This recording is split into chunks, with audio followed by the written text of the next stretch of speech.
चलिए बिस्मिल्लाह करते हैं. So we started with the easiest problem setting in reinforcement learning, which is basically multi-armed bandit problem. और multi-armed bandit problem में क्या होता है? We have multiple actions. ठीक, हर एक्शन को हम कह रहे हैं कि it's one armed bandit. तो we have to choose from those multiple actions, one action at a time, और वो एक्शन ऐसे हो जो हमारे रिवॉर्ड्स को मैक्सिमाइज कर सके. So this is the multi arm bandit problem. ठीक, सो हम लोग हमेशा क्या बात करते हैं कि for example there are multiple actions A1 A2 से लेकर AK तक. यूजुअली हम इसको के आर्म बैंडेड प्रॉब्लम भी कहते हैं, where K is the number of actions.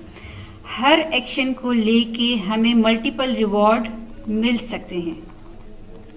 ठीक, starting from R1 R2 up to Rn, depending कि हमने वो एक्शन कितनी दफ़ा किया है. ठीक, so for each action we can have different reward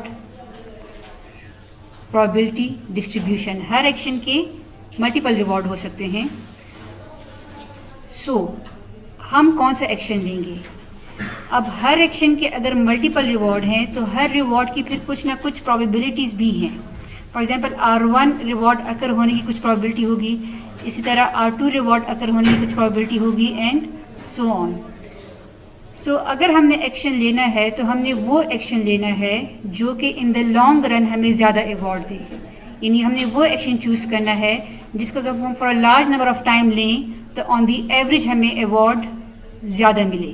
तो इस चीज़ को हम क्या कहते हैं कि an action repeated a large number of time and the average value of reward we get, उसको हम क्या कहते हैं? उसको हम एक्सपेक्टेड वैल्यू कहते हैं. So the expected value of any action is basically what, कि हमें रिवॉर्ड क्या मिल रहा है, डिफरेंट हर रिवॉर्ड की वैल्यू क्या है, उसकी प्रोबेबिलिटी से मल्टीप्लाई करके हम उसको सम करते हैं. सो this is the expected value of each action. And what is expected value? Expected value is कि अगर ये action for a large number of time लिया जाए तो ऑन द एवरेज हमें क्या रिवॉर्ड मिलेगा. ठीक, इसी एक्सपेक्टेड वैल्यू को हम क्या कहते हैं? True value of action. तो अगर एक एजेंट ने लर्न करना है कि कौन सा एक्शन लेना है तो उसने कौन सा एक्शन लेना होगा जिसकी ट्रू वैल्यू अच्छी हो. जिस एक्शन की ट्रू वैल्यू अच्छी होगी, इट मीन्स कि अगर वो उसको ले ऑन द एवरेज तो उसको ज़्यादा रिवॉर्ड मिलेगा. बट द प्रॉब्लम इज़ कि ट्रू वैल्यू नोन ही नहीं है. प्रॉब्लम ही यही है, we do not know the true value of the action. And why do we not know the true value? Because हमें इनकी प्रोबेबिलिटी डिस्ट्रीब्यूशन नहीं पता और रिवॉर्ड भी हमें पहले से नहीं पता. जब हम इंटरेक्ट करेंगे तो इन्वायरमेंट हमें रिवॉर्ड देगा. तो फिर इसका हमने क्या लिया था कि if we do not know the true value we find the estimated value. तो जो एस्टिमेट होता है इसको हम रिप्रेजेंट करते हैं Q, और ट्रू वैल्यू को हम रिप्रेजेंट करते हैं Q स्टार ऑफ A से. सो Q star is the true value and Q is the estimated value. और फिर इस एस्टिमेट को हम ऐसा नहीं करते कि so this estimated value is being determined at different time step. तो इसलिए हम यहाँ पे T लिखते हैं कि हम हर टाइम स्टेप पे एस्टिमेट डिटरमिन करते हैं. और फिर एस्टिमेट डिटरमिन करने के हमने कौन से मेथड्स पढ़े हैं? किसी एक्शन के एस्टिमेट को डिटरमिन करने के लिए जो हम मेथड यूज़ करते हैं उनको हम कहते हैं एक्शन वैल्यू मेथड्स. ठीक, action value methods those methods which are use to find the value of the action. कौन सी वैल्यू? ट्रू वैल्यू तो हमें पता नहीं है तो हम एस्टिमेट निकालते हैं. तो हमने जो एक्शन वैल्यू मेथड पढ़ा था सैम्पल एवरेज मेथड. ठीक, सैम्पल एवरेज मेथड को हम दो तरीक़ों से लिख सकते हैं. One is Qn+1 is the what, I is equal to 1 up to n, reward 1/n. एक तो ये है कि n से पहले जितने भी रिवॉर्ड्स आते गए फॉर दैट पर्टिकुलर एक्शन उसको सम करते गए डिवाइड बाय कितनी दफ़ा आपने वो एक्शन लिया. और इसी सैम्पल एवरेज मेथड को फिर हमने इंक्रीमेंटल अपडेट फॉर्म में कैसे लिखा था? Qn+1/n Rn-Qn. ठीक, और इसको फिर हमने जनरलाइज कर लिया था कि new estimate is basically old plus step size plus target minus old. So this is a sample average method as long as the step size is 1/n. तो ये जहाँ समझ नहीं है पूछना है, सिर्फ तयब के लिए नहीं बाकी के लिए भी है. जहाँ पे नहीं समझ आए यू कैन आस्क. सो ये हम क्या कर रहे हैं, हम हर स्टेप पे एस्टीमेट निकाल रहे हैं कि अब इस स्टेप पे एक पर्टिकुलर एक्शन का क्या एस्टीमेट है, और हम किस एक्शन का एस्टीमेट लेंगे, किस एक्शन का एस्टीमेट अपडेट होगा, जो एक्शन ले लिया जा चुका होगा उसका हम एस्टीमेट अपडेट कर लेंगे। ठीक, फिर हमने कहा था कि this works fine for stationary problem. What is stationary problem? जिसमें रिवॉर्ड की डिस्ट्रीब्यूशन चेंज नहीं होती। एंड दिस मेक सेंस कि जैसे जैसे स्टेप्स आगे बढ़ते जाएंगे 1/n वैल्यू छोटी होती जाएगी, आपका स्टेप साइज छोटा होता जाएगा। इट मीन्स कि आपके एस्टीमेट में अब इतनी चेंजेस नहीं आएंगी एज जैसे जैसे आप आगे बढ़ते जाएंगे, विच मेक सेंस। ठीक, लेकिन अगर तो प्रॉब्लम स्टेशनरी नहीं है, नॉन स्टेशनरी है, तो फिर हमने क्या कहा था, इस 1 और n को हमने किसी कांस्टेंट से रिप्लेस कर लिया था जिसको हम कह रहे थे अल्फा।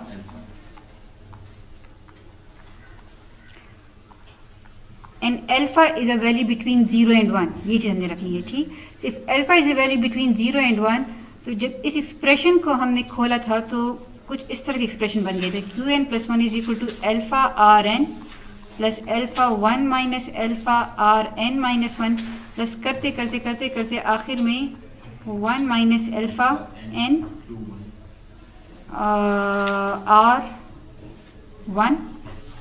rn q1 और कुछ इस तरह का। ठीक, सो बेसिकली ये एस्टीमेट क्या शो करता है, ये वैल्यू कि आपका जो एस्टीमेट है सबसे ज़्यादा वो किस पे डिपेंड करता है। If alpha is a value between 0 and 1, तो ये देखें 0 and 1 के दरमियान कोई वैल्यू अगर मल्टीप्लाई होगी again with a value between 0 and 1, तो वो छोटी होती जाएगी ना। तो इट मीन्स कि एस्टीमेट पे सबसे ज़्यादा इफेक्ट किसका है, पिछले वाले जो करंट जो लेटेस्ट रिवॉर्ड था उसका इफेक्ट ज़्यादा है आपके एस्टीमेट पे। एंड यू कैन सी कि आपकी इनिशियल एस्टीमेट का इफेक्ट उस पर बहुत कम हो जाता है as the number of steps increases. So ये अगेन ये हम क्या कर रहे हैं, ये एस्टीमेट के डिफरेंट तरीके हैं। This one is sample average method. जी बेटा, हम अल्फा तब यूज़ करते हैं जब we have a non stationary. Non stationary means कि हमने क्या कहा था कि हर एक्शन के जो रिवॉर्ड्स हैं, किसी भी एक पर्टिकुलर एक्शन के मल्टीपल रिवॉर्ड आ सकते हैं। ठीक, और हर रिवॉर्ड की कोई ना कोई प्रोबेबिलिटी है। हमने ये कहा था कि अब वो रिवॉर्ड की प्रोबेबिलिटी क्या हो सकती है, वो नॉर्मल भी हो सकती है। फॉर एग्जांपल कुछ रिवॉर्ड्स की प्रोबेबिलिटीज़ कम होगी, कुछ रिवॉर्ड्स की प्रोबेबिलिटी ज़्यादा होगी किसी पर्टिकुलर एक्शन के लिए। ठीक, सो ये रिवॉर्ड्स हैं और ये उनकी प्रोबेबिलिटीज़ हैं। ज़रूरी नहीं कि वो नॉर्मल हो, किसी एक एक्शन के रिवॉर्ड्स की प्रोबेबिलिटीज़ यूनिफॉर्म भी हो सकती हैं। ठीक, यानी जब जब वो एक्शन लिया जाता है तो हर रिवॉर्ड के आने के इक्वल चांसेस हैं। बट जो भी डिस्ट्रीब्यूशन है अगर तो वो स्टार्ट से लेकर एंड तक सेम रहती है, then it's called a stationary problem. We know के जो रिवॉर्ड्स आएंगे वो इसी डिस्ट्रीब्यूशन से ही आएंगे। लेकिन अगर ड्यूरिंग द लर्निंग हमें ये लगता है कि नहीं ये रिवॉर्ड डिस्ट्रीब्यूशन चेंज हो सकता है, ये प्रोबेबिलिटी डिस्ट्रीब्यूशन चेंज हो सकती है, हो सकता है स्टार्ट में नॉर्मल हो, बाद में यूनिफॉर्म हो जाए, हो सकता है बाद में वो ट्रायंगुलर हो जाए, चेंज हो सकते हैं। So that is called a non stationary problem, जिसमें एक एक्शन के क्या रिवॉर्ड आ सकते हैं उनकी प्रोबेबिलिटीज ड्रास्टिकली चेंज हो सकती है। उस केस में फिर हम यहाँ पे क्या करते हैं, अल्फा कंसिडर करते हैं। The step size is considered alpha, where alpha is a constant value. इसका इफेक्ट ये पड़ता है कि अगर तो हम 1/n कंसिडर करते हैं तो 1/n का इफेक्ट क्या था, जैसे जैसे n बढ़ता जाता है ये वैल्यू छोटी होती जाती है। जब ये वैल्यू छोटी होती जाती है इट मीन्स कि न्यू एस्टीमेट जो है वो ओल्ड एस्टीमेट के ही उसमें थोड़ा बहुत चेंज आता है। इसे हम कहते हैं कि वैल्यू कन्वर्ज हो रही है। ठीक है, अब उसमें इतना चेंज नहीं आएगा in case of a stationary problem. और ये इसलिए सेंस बनाता है कि अगर आप काफ़ी स्टेप्स ले चुके हैं तो तब एक एक्शन का एस्टीमेट अब स्टेबल हो जाना चाहिए। यानी आपने जो अंदाज़ा लगाना था वो इतने स्टेप्स से आपको लगा देना चाहिए था। यानी you have taken an action considerable number of times and अब उसका एस्टीमेट स्टेबल हो जाना चाहिए इन केस ऑफ स्टेशनरी। लेकिन अगर नॉन स्टेशनरी है, ठीक, जिसमें रिवॉर्ड डिफरेंट आ सकते हैं बिल्कुल, तो उस केस में हम इसको कांस्टेंट कंसिडर कर लेते हैं। और इसका इफेक्ट ये होता है कि स्टेशनरी के केस में इसका इफेक्ट ज़्यादा होता है, इसका इफेक्ट कम होता है। रीसेंट रिवॉर्ड्स का इफेक्ट कम होता है, जबकि नॉन स्टेशनरी में आपके पास रीसेंट रिवॉर्ड का इफेक्ट सबसे ज़्यादा होता है। देखिए ना, Q N plus alpha R N minus Q N. Slides में आप देखेंगे जब इस इक्वेशन को आप खोलेंगे तो इस तरह की इक्वेशन बनेगी। सो इस एक्सप्रेशन में अगर हम देखें तो सबसे ज़्यादा इफेक्ट किस टर्म का है? पहले वाले टर्म का है। इट मीन्स कि in case of non stationary problem the latest reward का ज़्यादा इफेक्ट है स्टेशनरी की केस में, जबकि नॉन स्टेशनरी की केस में हम देख सकते हैं कि चूंकि ये चीज़ वक्त के साथ छोटी होती जाती है, तो जो लेटेस्ट रिवॉर्ड है उसका इफेक्ट इतना नहीं होता। क्लियर है अभी?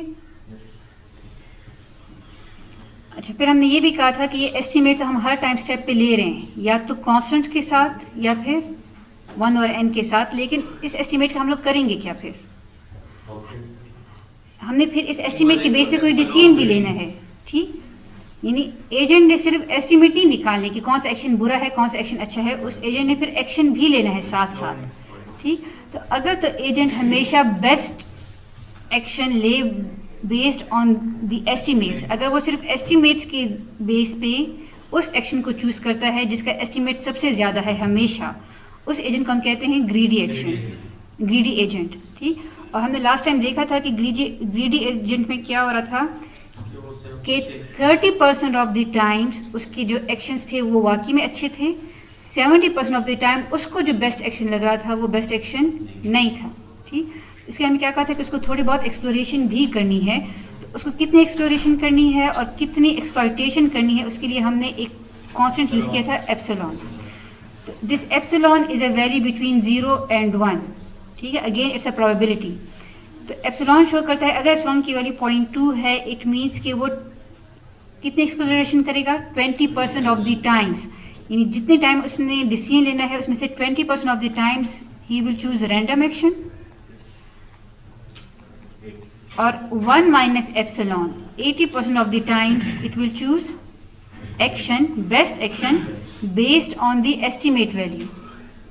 ठीक, लेकिन जरूरी नहीं कि वो जो आपका एस्टीमेट हो करेक्ट हो, जरूरी नहीं है कि उसने जो बेस्ट एक्शन लिया हो वाकई में बेस्ट एक्शन हो। आपका था क्वेश्चन फयाज के 2.1 में था कि इफ एप्सिलॉन इज 0.1 तो वो कितने टाइम्स ग्रीडी रहेगा, सॉरी 0.5, कितने टाइम ग्रीडी रहेगा और कितने टाइम्स वो एक्सप्लोरेशन करेगा। सो इफ एप्सिलॉन इज 0.5 तो 50% रैंडम लेगा और 50% ऑफ द टाइम वो ग्रीडी रहेगा। इसका आंसर 0.75 है। किसका आंसर 0.75 है? क्वेश्चन का नहीं, क्वेश्चन में तो एप्सिलॉन गिवन था 0.5। अच्छा, द प्रोबेबिलिटी ऑफ एक्शन की बात है। Probability of taking the greedy action is 0.75। ChatGPT भी 0.75 दे रहा था और इस बुक का सॉल्यूशन में भी 0.75। और इसका आंसर, उसका रीजन क्या था? उस सॉल्यूशन में रीजन नहीं 1 minus epsilon plus epsilon divide by total number of action. चलिए, वो क्वेश्चन की वर्डिंग्स अगर देखें उसमें तो से पूछा गया है कि if the epsilon is 0.5 so what is the probability that they it will take greedy action? 50 action 2 थे ना, तो 0.5 उसके बाद में प्रेडिक्शन हुआ plus epsilon divide by k। Formula 1 minus epsilon. चलिए, इसको देख लेते हैं। लेकिन उस क्वेश्चन की वर्डिंग से मुझे ये लगता है कि if epsilon is 0.5 it means कि 1 माइनस एप्सिलॉन बुक आपके पास नहीं बुक है, वो चलिए देखते हैं।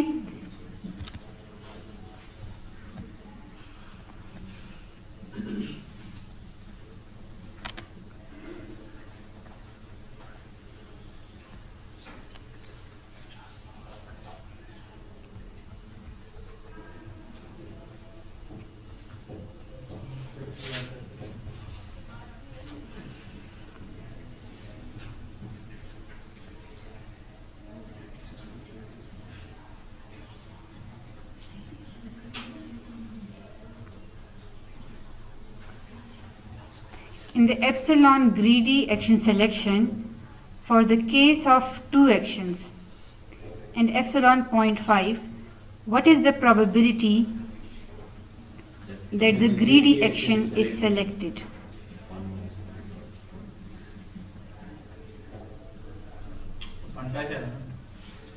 लेकिन ये फॉर्मूले में एप्सिलॉन डिवाइड बाय के की रेशियो है। less over. मैंने ऊपर भी लिखा है convert it to 1 minus alpha.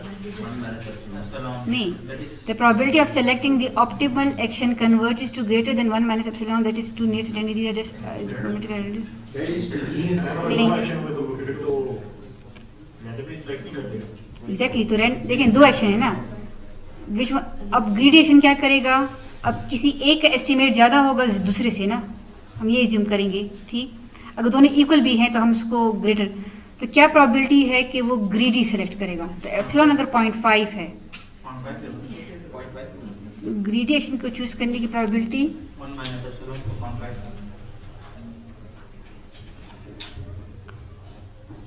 ये फार्मूला ऊपर दिन तो नहीं है ना, जो शाफी बेस फार्मूला होता है। नहीं, ये तो वो कह रहे हैं जीपीटी नहीं, फॉर्मूला बुक में कहीं ये वाला फॉर्मूला नहीं लिखा। चलिए इस पे क्वेश्चन यही है जो यहाँ पे लिखा हुआ है कि in the epsilon greedy action selection for the case of 2 actions and epsilon 0.5 what is the probability that the greedy action is selected. तो हम तो ये कह रहे हैं कि अगर एप्सिलॉन 0.5 है, एक्सप्लोरेशन की प्रोबेबिलिटी अगर 0.5 है तो एक्सप्लॉयटेशन की प्रोबेबिलिटी क्या होगी, 0.5 होगी। और फयाज कह रहे हैं कि इस बुक के सोल्यूशन मैनुअल में 0.75 लिखा हुआ है और ChatGPT भी ये कह रहा है। सो उनके आंसर पे ज़रा सोच करके फिर वी कैन डिस्कस इट कि ये क्यों इस तरह लिखा हुआ है। चलें जी, सो एक्सप्लोरेशन वर्सेस एक्सप्लॉयटेशन हमने ग्रीडी एजेंट को देखा था, ठीक। लास्ट से फिर बात कहाँ पे रुकी थी, यहाँ तक क्लियर है सबको? क्या चीज़ नहीं क्लियर?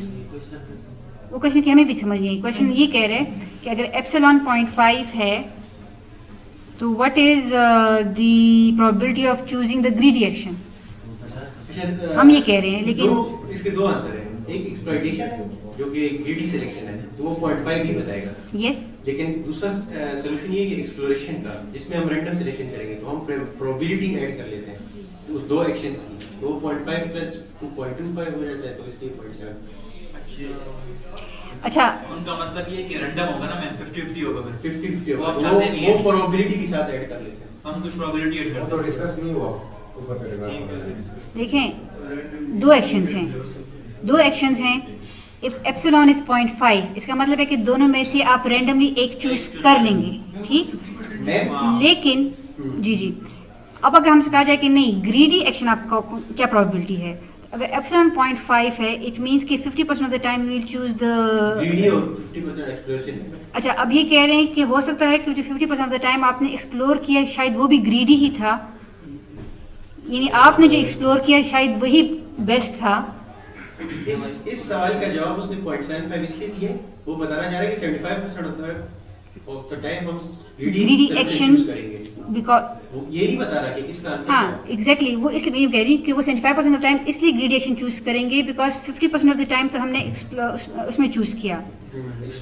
इसका आसान मतलब ये मैं Okay, yes. 0.5 हो गया तो सेम ही हो जाएगा ना, फर्क क्या रहा? नहीं नहीं, जहाँ तक मुझे समझ आ रही है वो ये कह रहे हैं एंड वाले there are 2 actions, we are assuming कि one of them is greedy, ठीक। there are 2 actions, one of them is greedy।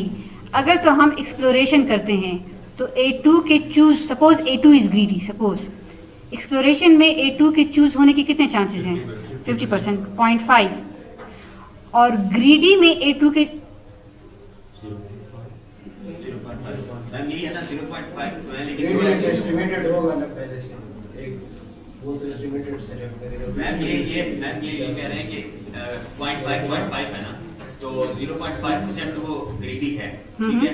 तो वो जो 0.5 है, आप इन दोनों में से वो कोई भी हो सकता है, अगर उनकी वैल्यू सेम आ जाए तो उनको मल्टीप्लाई बाय 1/2 करेंगे, दोनों में से कोई वो दोनों चीजें हाफ वो आ जाती है। तो 0.5 एप्सिलॉन वाली प्लस वो जो 0.25 इधर से आ रही है अलग से, तो उनको प्लस से 0.5। चलें इस पे बाद में सोचते हैं, सब सोचते हैं और फिर बाद में इस पर आंसर करते हैं, ठीक। कि ये इसका आंसर ये क्यों है।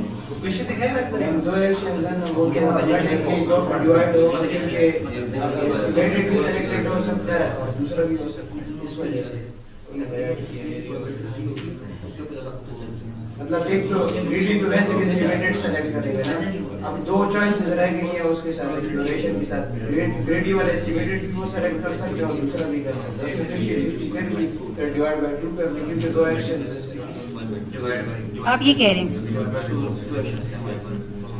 कि ग्रीडी एक्शन चूज करने की प्रोबेबिलिटी तो 0.5 है। जब आप एक्सप्लोरेशन करते हैं, एक्सप्लोरेशन में दोनों में से कोई भी चूज कर सकते हैं ना, तो अगर दोनों में से कोई भी चूज कर सकते हैं यानी तो फिर इस एक पर्टिकुलर एक्शन की चूज करने की प्रोबेबिलिटी 0.25 हो जाएगी। तो कंबाइंड प्रोबेबिलिटी 0.5 प्लस 0.25 0.75। वो तो फिर सिर्फ ग्रीडी एक्सप्लोरेशन करना होगा, वो तो दोनों जो सवाल सिर्फ देखें, हम ये कह रहे हैं कि there are two actions and one of them is the greedy action. Suppose this one is greedy action.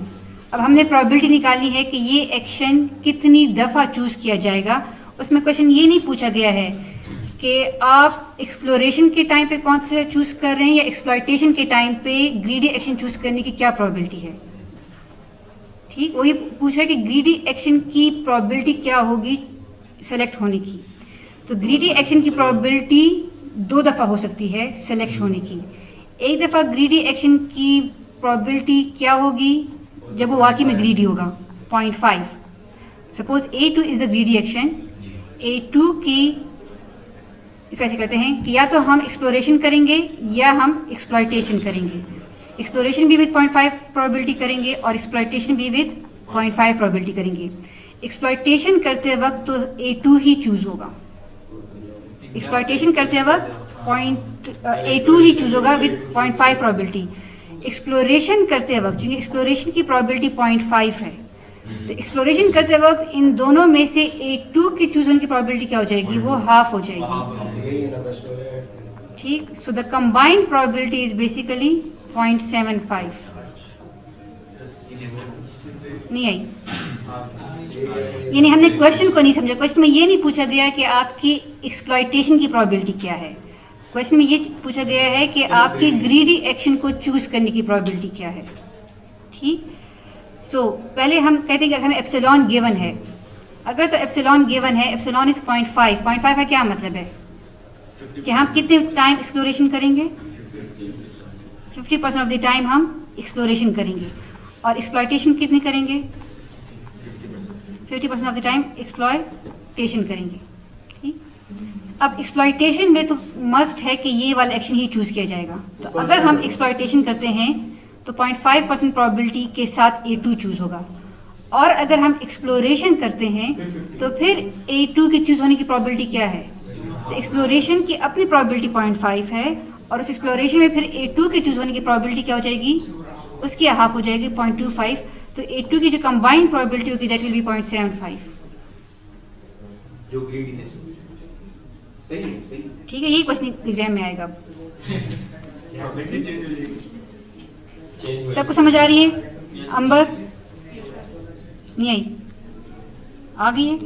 ठीक, चलिए, thank you Fayaz for pointing out this question. इसको हम 0.5 ही समझे थे, तो इट मीन्स का सोल्यूशन अगर है तो कोई क्वेश्चन में एग्जाम में नहीं दे सकती फिर इस एक्सरसाइज में से। कुछ आंसर डिफरेंट है, ChatGPT कुछ और कह रहा था। तो ऑब्वियसली ChatGPT इज रॉन्ग। ठीक, हम अपने से ज्यादा यकीन करते हैं।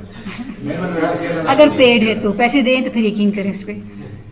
मुफ्त में वो शायद झूठ भी बोले। जी, नहीं मैम, मेरे साथ से अच्छा, स्पेसिफिक आंसर होता है उसकी, वो नहीं है।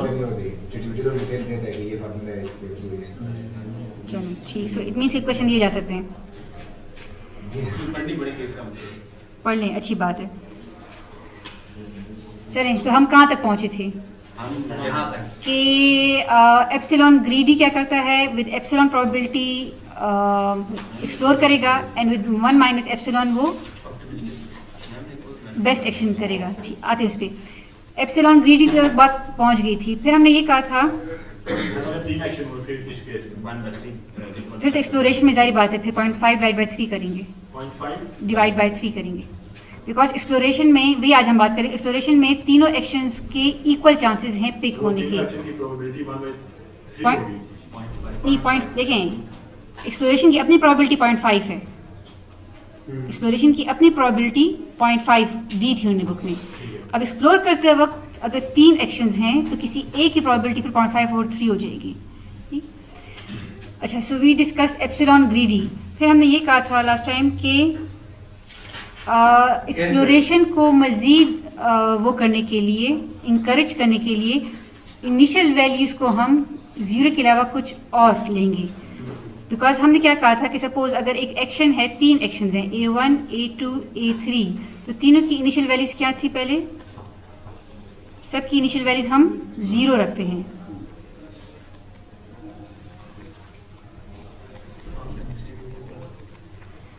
जिससे क्या होता है?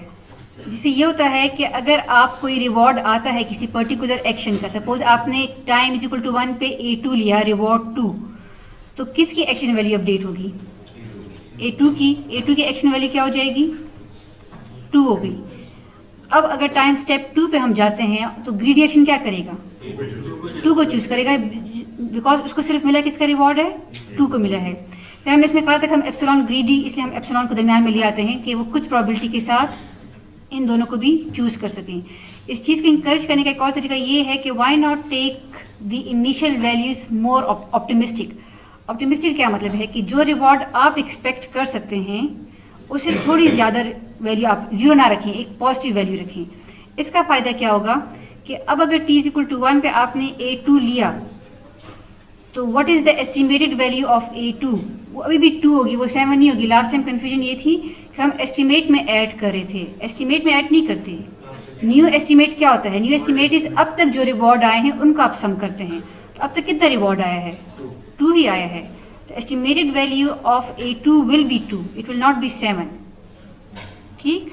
इसका फ़ायदा क्या हुआ कि अब अगर एक्शन एजेंट ग्रीडी भी है तो वो किस में से चूज़ करेगा? उसके पास ऑप्शन है 5, 5, 5, ये तो चेंज हो गया 5 to 5 जी, तीनों को 5 दिया।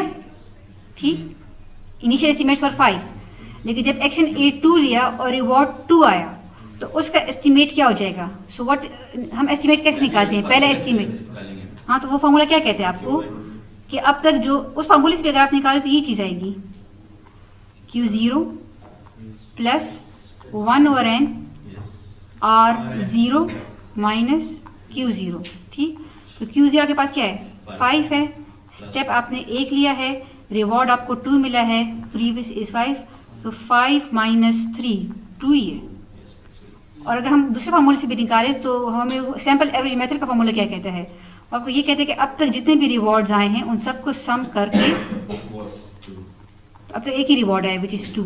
ठीक, so the estimated value of action A2 is 2 not 7। ठीक, तो अब नेक्स्ट टाइम स्टेप पे एजेंट क्या चूज करेगा? अब इवन अगर वो ग्रीडी होगा भी तो वो बाकी को एक्सप्लोर कर सकता है। तो setting the initial values other than 0 can encourage exploration, but this exploration will occur only for a certain time. Start में एक्सप्लोरेशन होगी, फिर बाद में ये एक्सप्लोरेशन का इफेक्ट खत्म हो जाएगा जैसे जैसे वैल्यूज अपडेट होती जाएंगी। सो ये था एक एक्सप्लोरेशन को इंकरेज करने का तरीका। और स्लाइड्स हम देखेंगे भी कि अगर आप इनिशियल एस्टिमेट 0 रखें और फिर इनिशियल एस्टिमेट 5 रखें तो यू वुड सी कि ऑन द एवरेज यहाँ पे अवार्ड्स हमें ज़्यादा मिलते हैं क्योंकि वो ज़्यादा स्टार्ट में एक्सप्लोर करता है। ये क्लियर है? ऑप्टिमिस्टिक इनिशियल वैल्यूज़ क्यों किया? इनिशियल एस्टिमेट को जब हम 0 के अलावा कोई ज़्यादा वैल्यू देते हैं, so we are basically encouraging the agent कि आपको भी जो रिवॉर्ड मिलेगा भी वो कम होगा as compare to the initial estimate, तो फिर एजेंट बाकी को भी एक्सप्लोर करेगा। 0 से कम भी दे सकते हैं। 0 से कम इनिशियल एस्टिमेट देंगे, बट उसके लिए फिर आपकी एजम्पशन ये होगी कि आपके रिवॉर्ड्स उससे भी कम है। आपने इनिशियल एस्टिमेट हमेशा ज़्यादा देना है ताकि वो नेक्स्ट टाइम वो बाकी को एक्सप्लोर कर सके। यानी एक दफ़ा रिवॉर्ड मिलने पे वो अपना डिसीजन माइंड चेंज ना कर ले।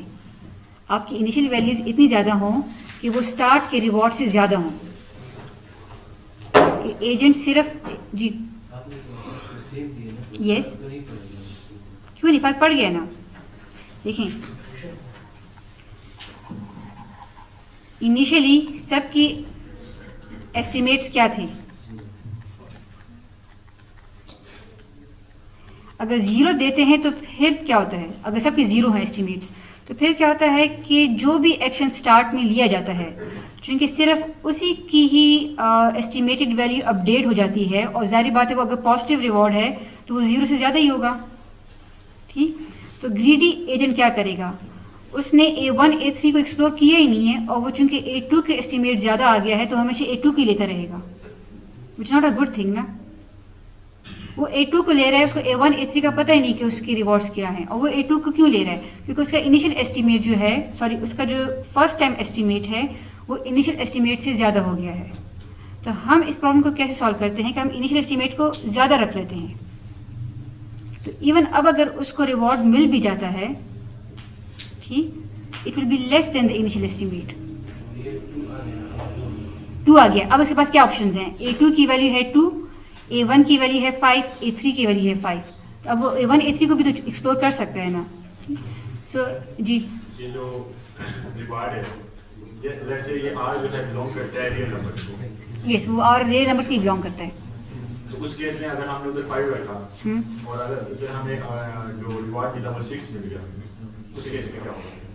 यस, उस केस में भी ठीक है। तो इसलिए तो हम वो एप्सिलॉन को भी इंक्लूड कर रहे हैं ना, कि एप्सिलॉन थोड़ा बहुत रोल तो उसने भी प्ले करना है, ठीक। बट कम से कम हम ये कह रहे हैं कि 0 से तो बेहतर है ना। लेकिन मैं मकसद तो 4 हो जाए। तो आपने फिर ये भी देखना होगा, ऑप्टिमिज्म किसे कहते हैं, कि आपने कितना पुरुमीद होना है। तो उसका थोड़ा बहुत आपको आइडिया होना चाहिए कि आपको फ्यूचर में रिवॉर्ड्स क्या मिल सकते हैं, ठीक।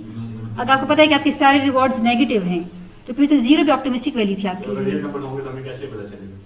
जी नहीं, वही आपको कह रही हूँ कि you must have some knowledge, के कुछ अंदाजा होगा आपके पास रिवॉर्ड्स क्या आ रहे हैं।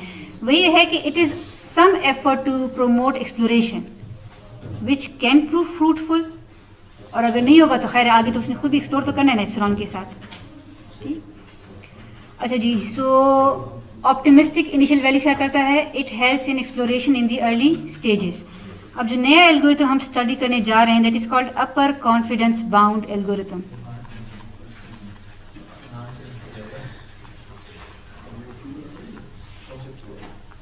आप में से कितने लोगों ने एप्सिलॉन की वैल्यूज चेंज करके उसका इफेक्ट देखा है नोटबुक में जो शेयर किया था? तो कौन सी वैल्यूज, अगर एप्सिलॉन को बहुत ज़्यादा कर लें तो क्या उसका हमेशा फ़ायदा होगा? तो कौन सी वैल्यूज आपके पास आई थी? ऑप्टिमल मिड रेंज में कोई वैल्यूज 0.1 पे दे रहा था, 0.1 पे भी उससे लो ही। So 0.1 is the maximum value, is the, अच्छा, और 0 पे भी हमें वो लो दे रहा था, और 0.01 पे भी वो लो दे रहा था। तो इतनी 0.2 पे भी ना उससे ज़्यादा थे अगर ठीक ठीक। सो अपर कॉन्फिडेंस बाउंड एल्गोरिथम, ये क्या हमें कहता है? एप्सिलॉन ग्रीडी क्या करता है? एप्सिलॉन ग्रीडी बात ही नहीं, with 1 minus epsilon probability choose कौन सा एक्शन? एप्सिलॉन ग्रीडी क्या करता है? विद 1 माइनस एप्सिलॉन प्रोबेबिलिटी वो कौन सा एक्शन चूज करता है? Greedy. Greedy based on the estimated values, and with epsilon वो क्या चूज करता है? रैंडम। लेकिन जब वो रैंडम चूज करता है, ठीक, तो वो रैंडमली बिल्कुल आंखें बंद करके चूज करता है, फिर वो उसमें तफरीक नहीं करता। रैंडमली मीन्स कि वो प्योरली रैंडम चूज करेगा। फॉर एग्जाम्पल यहाँ हमने देखा कि अगर 3 एक्शंस हैं, तो जब वो रैंडमली चूज करेगा तो इन तीनों में से किसी को भी चूज करेगा, ठीक है। और ग्रीडी किसको चूज करेगा? जिसकी एस्टिमेटेड वैल्यू ज़्यादा है। हम चाहते हैं कि नहीं, ये जो रैंडमली भी चूज करे ना, तो उसको थोड़ा बहुत तो पता हो कि कौन सा ज़्यादा बुरा है और कौन सा और थोड़ा सा अच्छा है, ताकि रैंडमनेस में भी है वो थोड़ा इस चीज़ को अपने इसको बेहतर कर सके। तो उसके लिए जो हम चीज़ यूज़ करेंगे वो हम ये कहेंगे कि एजेंट अब उस एक्शन को चूज करेगा जो ना सिर्फ जिसकी एस्टिमेटेड वैल्यू मैक्सिमम हो, जिसकी एस्टिमेटेड वैल्यू मैक्सिमम हो। एस्टिमेटेड वैल्यू मैक्सिमम को तो सिर्फ ग्रीडी करता है। हम कहते हैं कि उस एक्शन को चूज करे जिसकी ना सिर्फ एस्टिमेटेड वैल्यू मैक्सिमम हो, बल्कि उसकी अनसर्टेनिटी भी मैक्सिमम हो।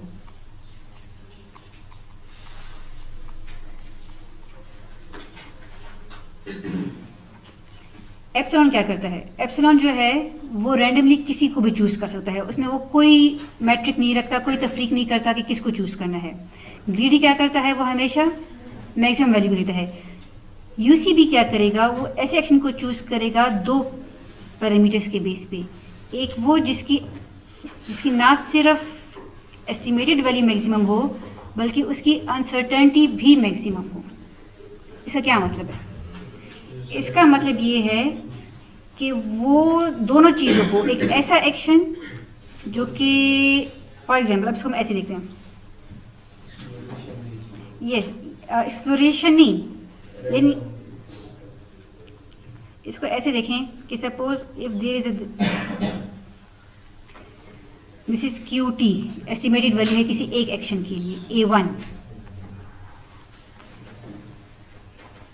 A2 की suppose QT value number line में यहाँ पे लाई करती है, और A3 की एस्टिमेटेड वैल्यू सपोज A1 की तरह ही लाई करती है।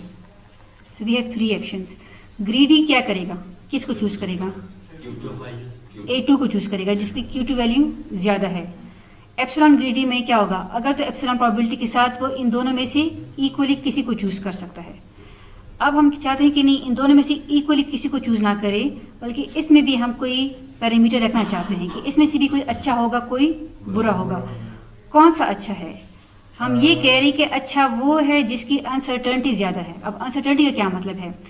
सपोज ये तो एस्टिमेट है ना, सपोज हमें पता है कि इस एक्शन की जो ट्रू वैल्यू है Q स्टेरिक T, वो इस और इस इंटरवल में लाई करती है।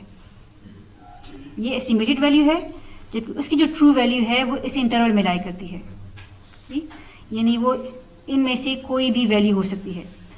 और एक ये जो एक्शन है, इसका जो ट्रू वैल्यू है वो इस इंटरवल में लाई करता है।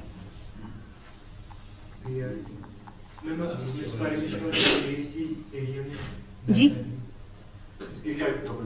नहीं, ये हम एज्यूम करें फिलहाल, ठीक है, फिलहाल हम एज्यूम करें कि इस एक्शन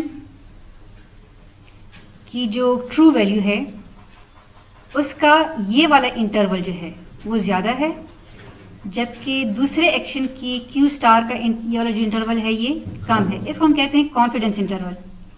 आप लोग ने स्टैटिस्टिक्स में पढ़ा होगा, प्रोबेबिलिटी नहीं पढ़ी?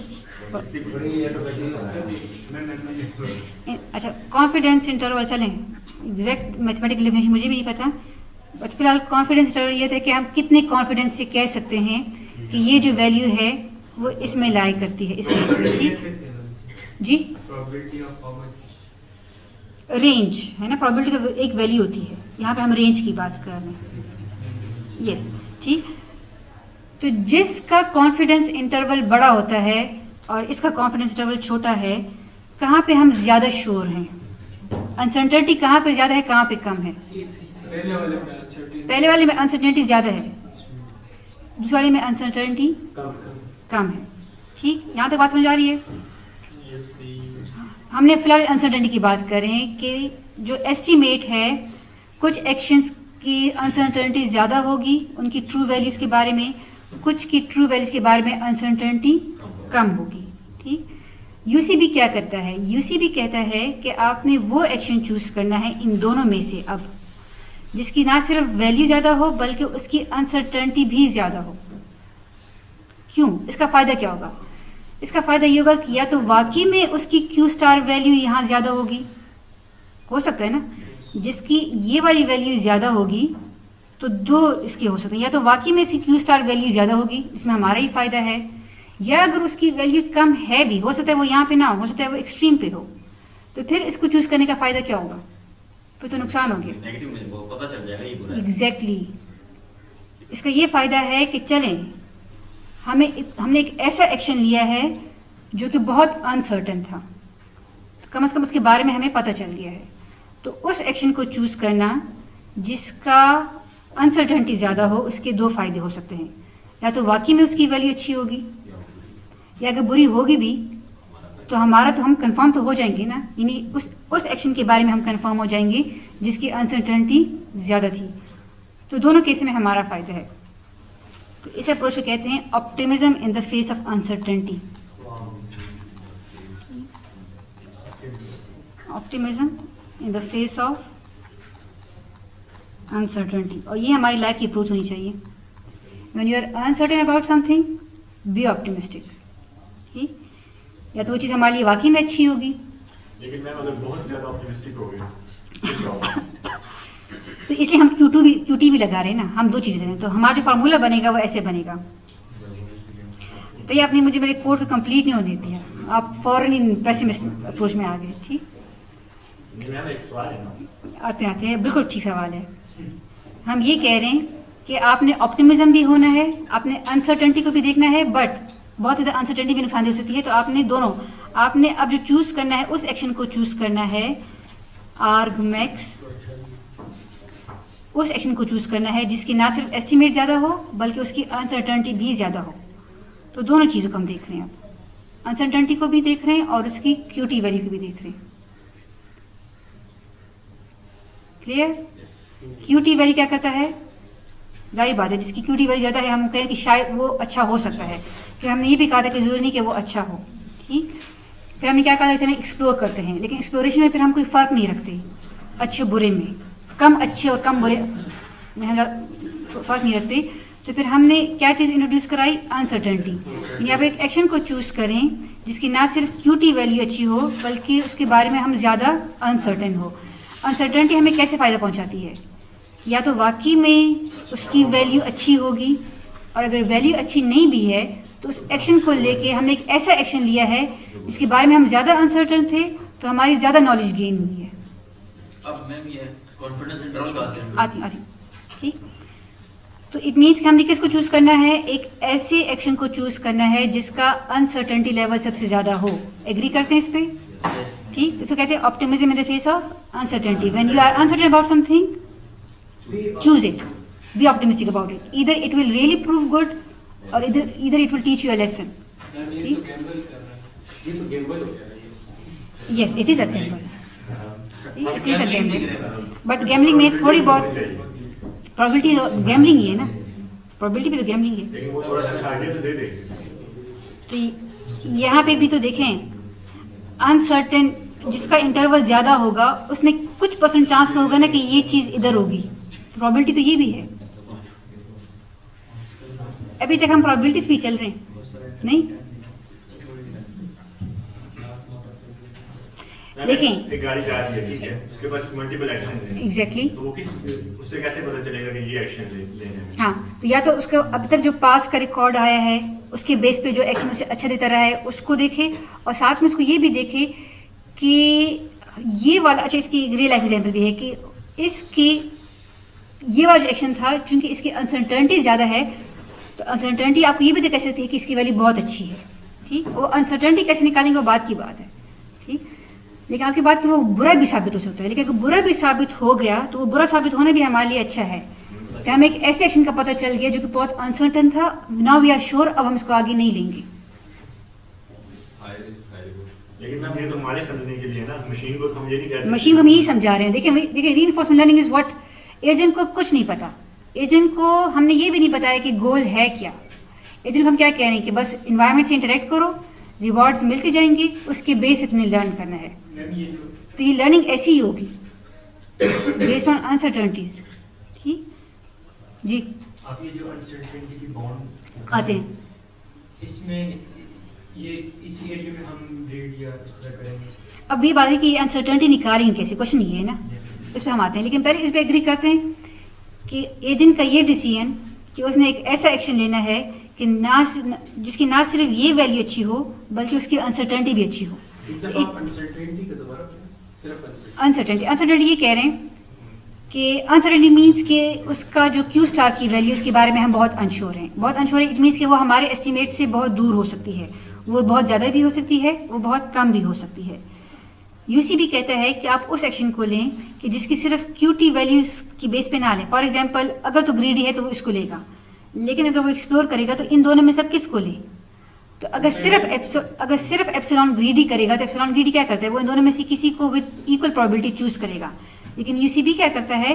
वो देखता है कि चूंकि इस एक्शन के बारे में हम ज़्यादा अनसर्टन हैं, ठीक है। अब कैसे अनसर्टन है वो अलग बात है, लेकिन चूंकि इसके बारे में हम ज़्यादा अनसर्टन है तो ये एक्शन लेना चाहिए। क्यों? बिकॉज या तो वाकई में इसकी वैल्यू ज़्यादा होगी, हाँ, या तो वाकई में इसकी वैल्यू ज़्यादा होगी, या अगर इसकी वैल्यू बुरी होगी भी तो हमें उस एक्शन का पता चल जाएगा जिसके बारे में हम बहुत ज़्यादा अनसर्टन थे। जो अच्छा नहीं था या अच्छा था भी, दोनों में हमारा फायदा, श्योर हो जाएंगे। तो अनसर्टेनिटी को श्योरिटी में बदलना भी हमारे लिए गेन है, हमारे नॉलेज में इजाफा हो गया, ठीक। इससे पहले भी तो जब हम एक्सप्लोर करते थे तो ज़रूरत नहीं था कि जो हमारा एक्शन था वो बेस्ट ही था, लेकिन हम लोग क्यों एक्सप्लोर करते थे? कि हमारी नॉलेज में चीज़ें, अब दस के पीछे ना जाएं, ठीक। अब बात करते हैं कि इस अनसर्टेनिटी को कैसे निकालेंगे। Uncertainty is basically ln of t divided by number of times that particular action is taken. ln of t, natural log आते हैं, नेचुरल लॉग पे आते हैं पहले। सो किसी भी एक्शन की अनसर्टेनिटी को हम कैसे डिटरमिन कर रहे हैं, यूजिंग दिस टर्म, ठीक। ये टर्म क्या कह रहा है, this T is the time step, ठीक है, जो हर टाइम बढ़ता जा रहा है। एंड एन ऑफ टी की कितनी दफ़ा आपने ये वाला एक्शन लिया गया है। तो अगर आप फिलहाल इस एल को इग्नोर कर लें, नेचुरल लॉगरिथम को, तो ये आपको क्या बताता है कि एक ऐसा एक्शन जिसपे काफ़ी टाइम्स में से बहुत गुजर चुके हैं, लेकिन आपने इसको लिया कम है। एक ऐसा एक्शन जिसको आपने लिया कम है और टाइम स्टेप्स एजेंट बहुत सारे ले चुका है। अब तक जितने भी एक्शंस उसने लिए हैं उसमें इस एक्शन को आपने कम लिया है, तो टी की वैल्यू ज़्यादा होगी, वो तो हर एक्शन पे बढ़ती जा रही है, जबकि एन ऑफ टी की वैल्यू क्या होगी, कम होगी। तो जब ये वैल्यू छोटी होगी, ये वैल्यू बड़ी होगी, तो ओवरऑल ये वैल्यू क्या होगी, बड़ी होगी ना। This value is smaller, N of T is represents the number of time, N of T is sorry N of T नहीं है, ये एन ऑफ ए है, सबस्क्रिप्ट में टी है। हम क्या चीज़ डिटरमिन कर रहे हैं, हम डिटरमिन कर रहे हैं uncertainty of an action, a particular action. एक एक्शन को हमने फिक्स कर लिया है, उसकी अनसर्टेनिटी क्या होगी।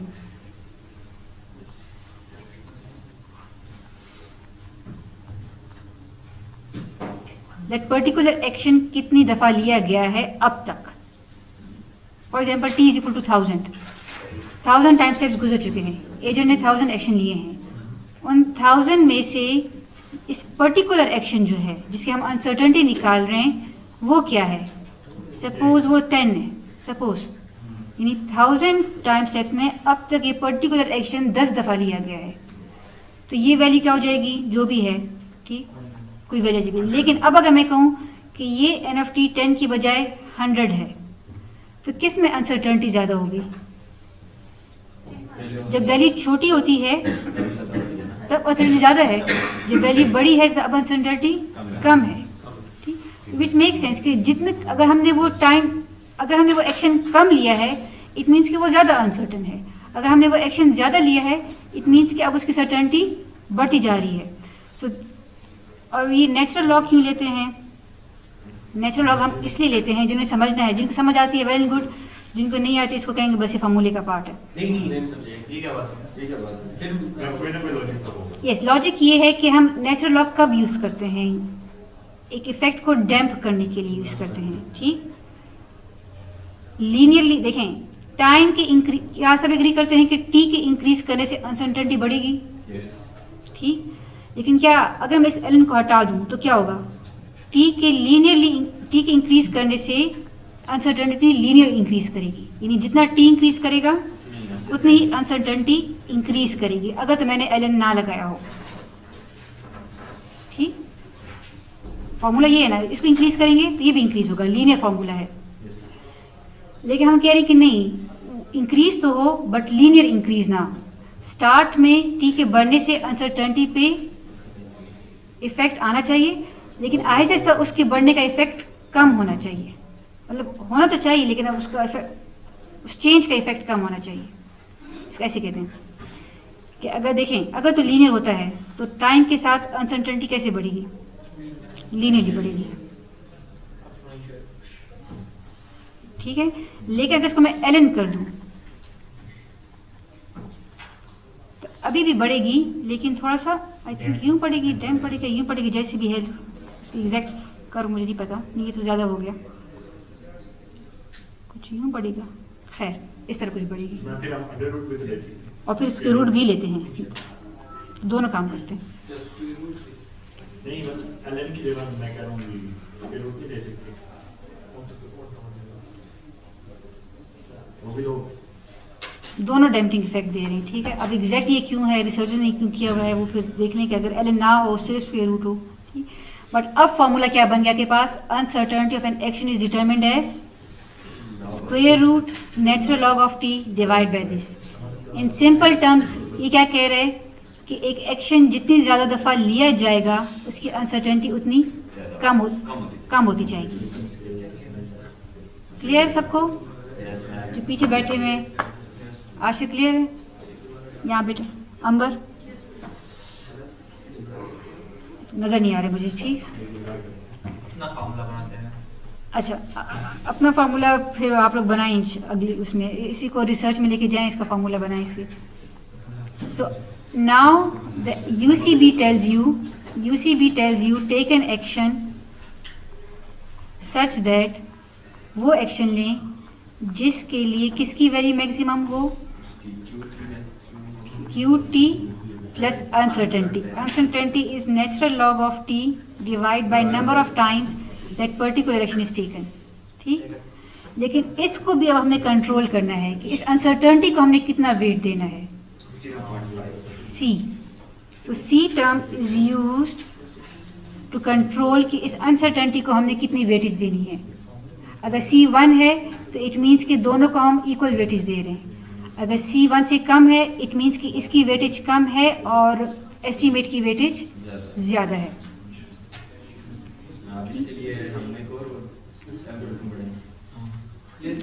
C is a hyper parameter which shows कि आपने अनसर्टेनिटी को कितना वेट देना है।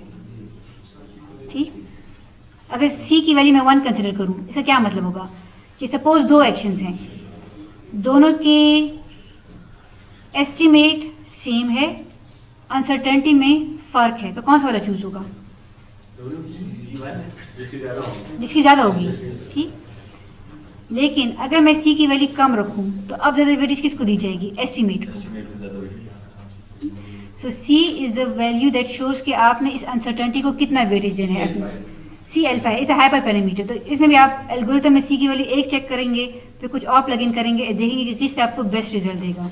This is UCB algorithm. तो इसमें और अब से पहले एप्सिलॉन वाले में क्या चेंज है? एप्सिलॉन वाले एल्गोरिथम में हम AT क्या चूज करते थे? सो AT was either a uniform probability distribution को फॉलो करते वक्त कोई भी एक्शन हो सकता था, A1 A2 up to AK with epsilon probability, या वो होता था क्या, या वो एक R max over QT of A। ठीक, एप्सिलॉन ग्रीड आपको ये कहता है कि या तो विद प्रोबेबिलिटी एप्सिलॉन आप यूनिफॉर्म इनमें से किसी को भी रैंडमली चूज करें, और या विद प्रोबेबिलिटी 1 माइनस एप्सिलॉन उसको चूज करें जिसकी Q वैल्यू मैक्सिमम है। और UCB अभी हो गया है सिंपल।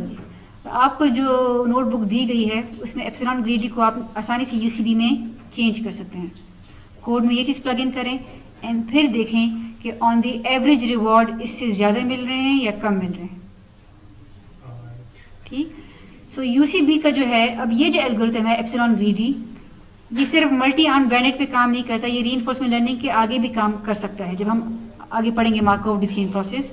लेकिन UCB जो है it is limited only for the multi arm bandits. इसकी फिर हम आगे इसको ज़्यादा अप्लाई नहीं कर सकते बिकॉज इसमें हम सिर्फ एक्शन की बात करते हैं।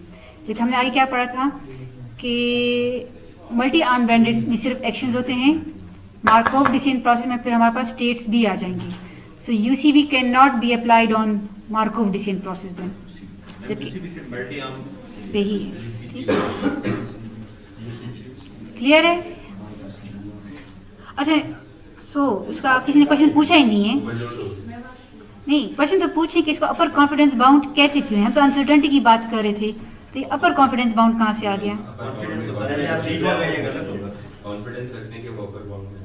तो जब देखें, जब आप अनसर्टेनिटी पे मैक्सिमम लगाएंगे तो आपको यही चीज़ ही देगा ना, राइट वाला बाउंड। तो हम उस एक्शन को चूज करते हैं जिसका अपर बाउंड जो है वो ज़्यादा हो। ठीक, that's why it's called upper confidence bound. Yes, uncertainty तो उस साइड भी हो सकती है, लेकिन चूंकि हम मैक्स लगा रहे हैं तो मैक्सिमम क्या करेगा? ये वाला बाउंड रिटर्न करेगा। मैं लगा दें, ठीक, तो वो फिर अपर कॉन्फिडेंस बाउंड नहीं रहेगा। हाँ, लेकिन हमने लोअर कॉन्फिडेंस बाउंड क्यों पे जाना है? हमने तो एजेंट को मैक्सिमाइज करने रिवॉर्ड, मिनिमाइज तो नहीं करने। हाँ, अगर आपने कोई न्यू रीइंफोर्समेंट लर्निंग ईजाद करनी है जिसमें एजेंट ने अपने यस ये हो सकता है एग्जैक्टली रिवॉर्ड को पेनल्टी की फॉर्म में लें और फिर पेनल्टी को मिनिमाइज करने के लिए then you can consider it as a minimum confidence plan.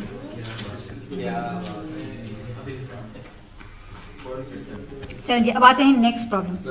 नहीं, आधा घंटा पूरा रहता है और हम बहुत सो जाए। तैयब को बहुत एतराज़ भी है। मुझे नहीं एतराज़, मैं तो खुश हो रहा हूँ। तैयब ने आउटलाइन देखी है, उनको टेंशन है कि हम क्यों इतने पीछे हैं। ठीक, मुझे टेंशन नहीं। अब तक हमने पढ़ा क्या है वैसे बेटा? सिर्फ यूसीबी को ही डिस्कस किया 15 मिनट में, उससे पहले तो रिकैप ही था। किसी किसानों की मेहनत किसकी मेहनत हमने जाया कर दी? किसानों की मेहनत हमने 5 मिनट में पढ़ ली, बस फायदा हुआ ना। अब मैं चाहती हूँ कि इनकी बहुत सारी मेहनत आप लोग पढ़ लें ना, सिर्फ थोड़ी कम मेहनत ना पढ़े। चलिए आते हैं, व्हाट इज मार्कोव? पूरा आधा घंटा है बेटा, मार्कोव डिसीजन प्रोसेस पूरा आधा घंटा रहता है। आधा घंटा का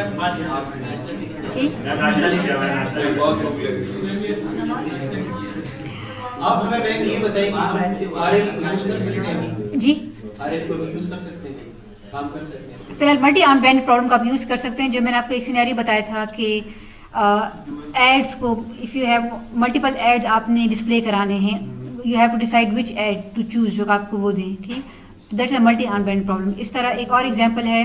अच्छा, उस कोर्स की जो मैं बात करती हूँ ना बार बार, ये यूनिवर्सिटी ऑफ एल्बर्टा का जो कोर्स है कोर्सेरा पे, उसको जब करते हैं तो उसमें उन्होंने उसको भी वो कराया, चैट जीपीटी को भी उन्होंने इनकॉर्पोरेट कराया है। तो इवन वीडियो लेक्चर के दौरान you can ask the questions कि give me a real life example for this particular concept जो भी है, तो बड़े मज़े के प्रॉब्लम भी बताता है। तो अभी ये जो हम डिस्कस कर रहे थे उससे जो मैंने पूछा यूसीबी, तो यूसीबी की जो उसने एग्जांपल दी है, एक ये है कि एक रेस्टोरेंट ऑनर है, उसने अभी नया नया रेस्टोरेंट स्टार्ट किया है और वो मल्टीपल डिशेस ऑफ़र करा रहा है। अब उसने देखना है कि इन द लॉन्ग रन कौन सी डिश जो है उसका वो करे, ज़्यादा प्रमोट करे ताकि उसको ज़्यादा रेवेन्यू हो। तो स्टार्ट के कुछ अरसे के लिए तो वो तमाम डिशेस को ऑफ़र करेगा, हर एक पे जो उसको फीडबैक आएगा उसको देता जाएगा। बट आफ्टर सम टाइम अब वो किसको चूज़ करेगा? एक तो वो उसको चूज़ करेगा जिसका ज़्यादा अच्छा फीडबैक आए, लेकिन यूसीबी क्या कहेगा? यूसीबी से यही कहेगा उसको भी चूज़ करो जिसका सबसे अमाउंट ऑफ फीडबैक कम आया हो। ये नहीं कि बुरा फीडबैक आया हो, अमाउंट ऑफ फीडबैक कम आया हो, क्योंकि इट्स एन अनसर्टेन एक्शन। हो सकता है कि मैंने चूँकि अभी एक्सप्लोर इतना नहीं हुआ, व्हाट इफ़ अगर हम इसको ज़्यादा प्रमोट करें और ये वाकई में अच्छी डिश होगी तो हमें ज़्यादा फ़ायदा होगा, और अगर अच्छी डिश नहीं होगी तो हमें क्या फ़ायदा होगा? इसको अपने मेन्यू से निकाल देंगे। ठीक, सो दिस इज़ तो उस कोर्स में अगर तो आप HEC के उस प्रोग्राम में हैं तो it's free for you, enrol कर सकते हैं। नहीं है तो फिर ऑडिट करें, एंड आई थिंक ऑडिट में ये चैट जीपीटी वाला ऑप्शन फिर भी रहेगा, आप लोग असाइनमेंट्स वगैरह नहीं देख सकेंगे। वहाँ पे एक बड़े मज़े का क्वेश्चन था, लेकिन वो मैं क्विज में दे नहीं सकी, अगले क्विज में दे दूँगी। जी, उसके लिए आप कोर्स इनरोल करें पहले। ठीक, सो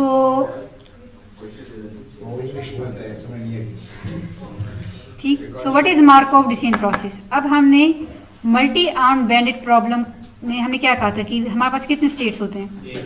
एक होती है, हम कहते हैं कि स्टेट चेंज ही नहीं होती, तो उसमें स्टेट का कॉन्सेप्ट हमने कभी डिस्कस नहीं किया। अब तक हमने जितनी भी डिस्कशन की, क्या मैंने कभी स्टेट का वर्ड यूज़ किया है?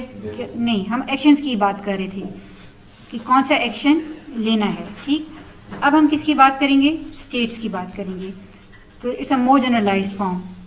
अब तक हम लोग क्या करते रहे थे कि if there are multiple actions और हर एक्शन के मल्टीपल डिफरेंट रिवॉर्ड हो सकते हैं विद डिफरेंट प्रोबेबिलिटी।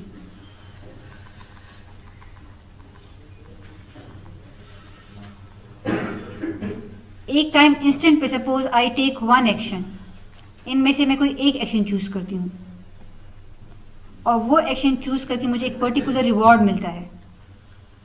ठीक, एक एक्शन चूज किया, एक पर्टिकुलर रिवॉर्ड मिल गया। फिर नेक्स्ट टाइम इंस्टेंट पे मैंने कोई और एक्शन चूज़ किया, मुझे कोई और रिवॉर्ड मिला, ठीक।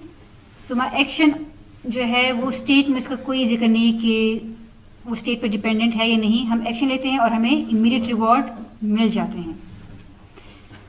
यहाँ पे जो सेकेंड टाइम स्टेप पे जो रिवॉर्ड मिला है, सपोज R2 जो भी था, वो किस पे डिपेंड करता है, वो सिर्फ इसकी इमीडिएट अभी जो एक्शन लिया था, टाइम स्टेप 2 पे जो आपने एक्शन लिया, वो सिर्फ इस पे डिपेंड करता है।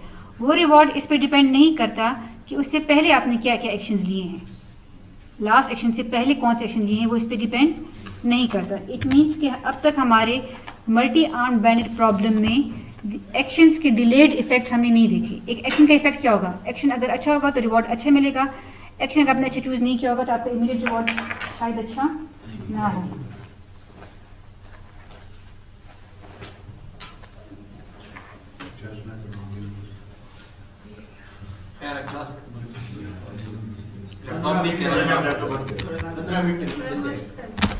सिर्फ इंट्रोडक्शन, जनरल डिस्कशन ही। देखिए शाफीन समझदार है। अभी जो 3 घंटे क्लास और ले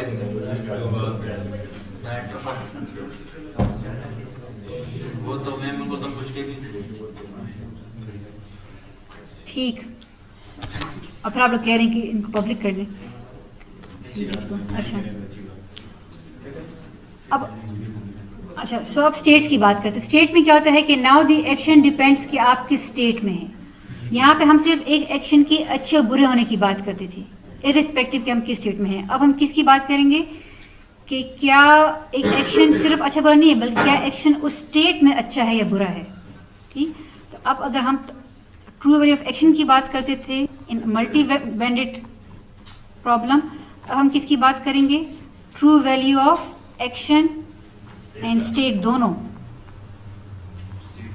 अब इसमें स्टेट भी आ गई है। अब ये देखेंगे कि इस स्टेट में ये एक्शन, किसी पर्टिकुलर स्टेट में पर्टिकुलर एक्शन अच्छा है या बुरा है। अब हम सिर्फ एक्शन की बात नहीं करेंगे, ठीक। इसकी एग्जांपल ऐसे देख लें कि स्टेट्स आ गई, क्योंकि अब स्टेट चेंज हो सकती है। अब एक्शन करने से आपकी स्टेट चेंज हो सकती है। तो हो सकता है कि अब जो आपके पास स्टेट, अब इसका इफेक्ट क्या होता है कि now you have multiple states,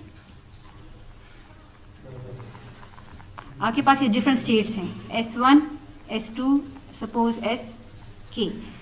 her state में एक डिफरेंट एक्शंस अवेलेबल हैं आपके पास, A1 से लेकर सपोज AT तक, तो जो AS कर लें, कुछ भी नहीं, AM कर लें, इसको N कर लें। सो ये है मल्टी डिफरेंट स्टेट्स। हर स्टेट में आपके पास एक्शन डिफरेंट अवेलेबल हैं। स्टेट S1 के एक्शन हो सकता है स्टेट S2 से डिफरेंट हो, या अगर डिफरेंट नहीं भी है तो उन एक्शन की लेने की प्रोबेबिलिटी डिफरेंट हो सकती है, ठीक। और फिर जब हम एक्शन लेते हैं तो हर एक्शन पे हमें रिवॉर्ड क्या मिलेंगे वो भी डिफरेंट हो सकते हैं।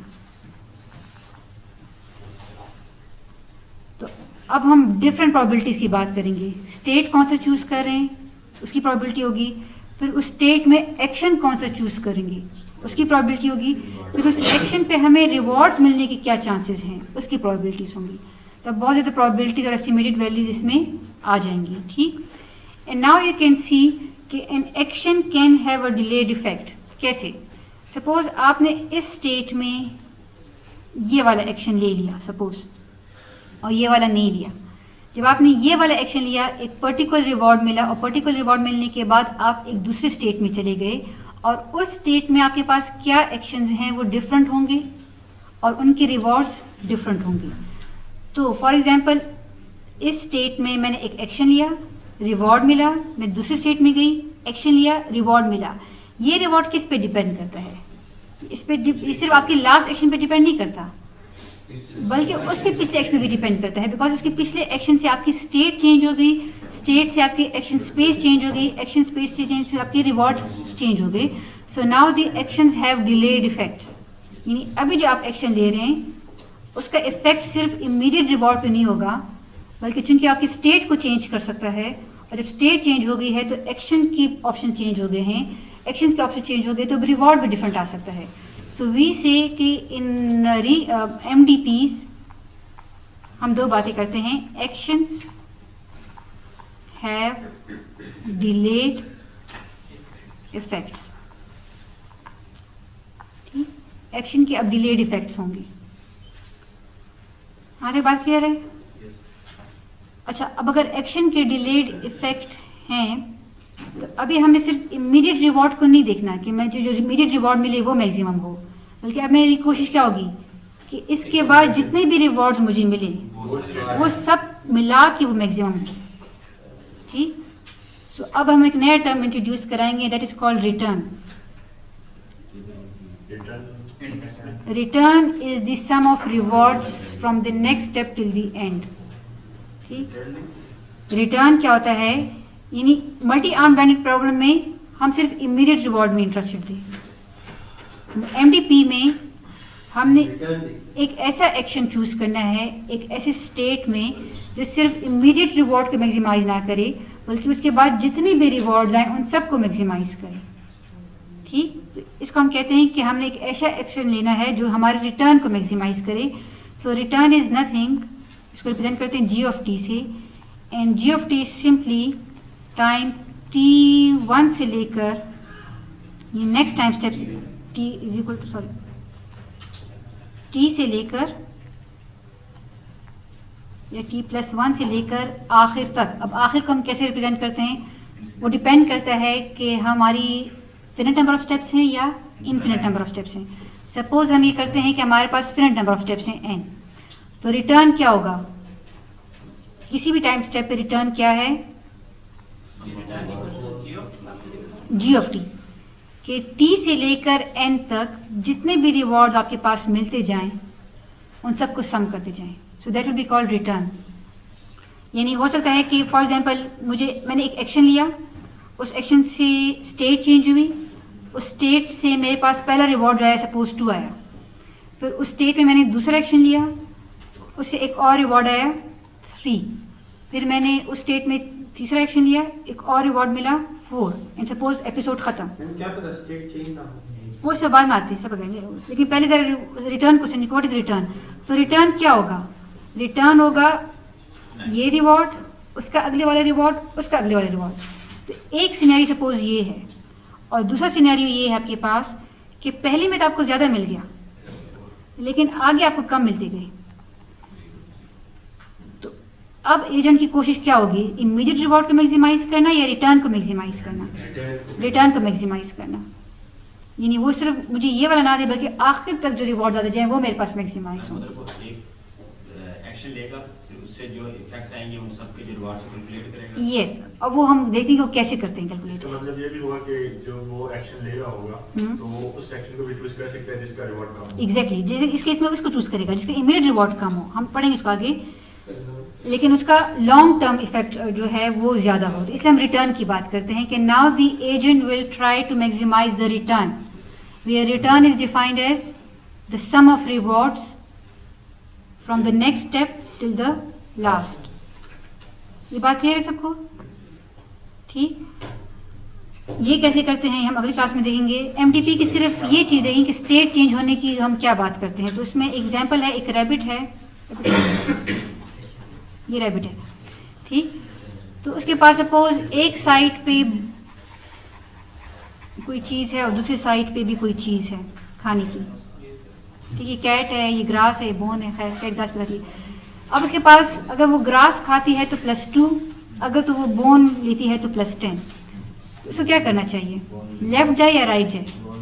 राइट जाए। लेकिन ऐसे भी हो सकता है कि जब वो राइट चली जाती है कैट, तो चूंकि उसकी स्टेट चेंज हो गई है तो उसके पास नेक्स्ट यहाँ पे कोई डॉग हो सकता है, ठीक, जुआ बन गया। खैर, सो इस केस में हालांकि इमीडिएट रिवॉर्ड ज़्यादा था लेकिन ओवरऑल रिवॉर्ड वो नुकसानदेह भी हो सकता है। तो इस केस में शायद उसको ना ले, वो फिर इसको ले, ठीक। बट ये अब यहाँ पे जरूरी कि ये एक्शन ले कि हमेशा यहाँ पे कुत्ता भी हो, डॉग ही हो सकता है कि जब वो ये एक्शन ले तो उस टाइम वहाँ पे डॉग ना हो।